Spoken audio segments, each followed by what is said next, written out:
where should innovation units sit? Like many organizations, definitely a larger one, they all have an innovation team. They have maybe a lab, and these are typically, quite fancy new work, a lot of smart people. And a lot of times, this innovation is there, but it can't be integrated into the core. And if it can't be integrated into the core, it's not going to change the organization. And there's even sometimes Steve Blank actually, he called it innovation theater. So it looks good. People, you can point your investors to it, or you can say internally we do this, but yet there is no outcome. So it's more like a performative thing.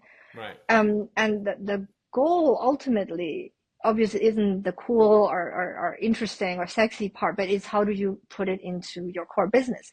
Now, you could say, well, then let's just combine it with the core business. So not separate innovation unit, but just together. And that is hard too, because if you are very much with the day-to-day, like many people I've worked with say, but I don't have the time to think about long-term or innovation because I have the day-to-day sale I need to make or the production I need to run. How should I think to the immediate and the long-term?